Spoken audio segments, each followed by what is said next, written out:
तर या निलंबनानंतर नाना पटोले आणि महाविकास आघाडीच्या नेत्यांनी प्रतिक्रिया दिलेल्या आहेत, बघूया।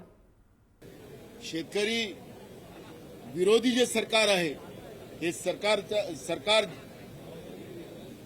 जेवढं आमच्या शेतकऱ्यांना अपमानित करेल तर हे आम्ही सहन करणार नाही। सरकारच्या विरोधात आम्ही रोज आवाज उचलू, एक दिवस नाही रोज निलंबित केलं तरी आम्ही थांबणार नाही। उद्या पुन्हा आम्ही शेतकऱ्यांचे प्रश्न मांडू जिथपर्यंत लोणीकर आणि राज्याचे कृषी मंत्री यांच्यावर कारवाई होत नाही आणि राज्याच्या मुख्यमंत्र्यांनी शेतकऱ्यांची माफी मागितल्याशिवाय आम्ही लोक आता शांत बसणार नाही। शेतकऱ्यांचा अपमान आम्ही अजिबात सहन करणार नाही। डायसवरती म्हणजे मुख्य अध्यक्षांपर्यंत पोहोचण्याचा काय विधान भवनातला पहिला प्रकार आहे का? आत्ताचे जे सत्ताधारी आहेत ते विरोधी पक्ष असताना विधिमंडळाच्या म्हणजे विधानसभेच्या अध्यक्षाच्या आसनापर्यंत जाऊन किती धिंगाणा घालायचे?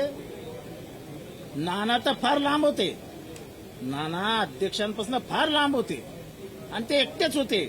आम्ही तर अख्खी झुंड अध्यक्षांना घेरलेली बघितली, अख्खी झुंड। लोकशाहीने त्यांना दिलेला हा अधिकार आहे, आतमध्ये आंदोलन करण्याचे वेगवेगळे प्रकार आहेत आणि त्या प्रकारातनं जर नानांनी पाऊल उचललं असेल तर आम्ही सगळे त्याचं समर्थन करतो।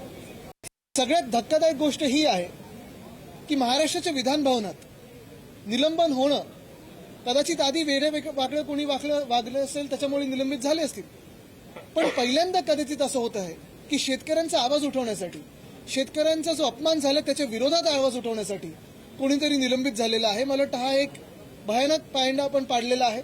तुम्हाला सत्ताधारी बाकांवर बसता येतं हे आज निवडणूक आयोगाच्या आशीर्वादाने भाजपने दाखवलेलं आहे आणि तसंच आज नाना पटोले साहेबांचं जे निलंबन झालेलं आहे ते दुर्दैवी आहे आणि त्याचा आम्ही निषेध म्हणून आज एक दिवस बहिष्कार टाकलेला आहे।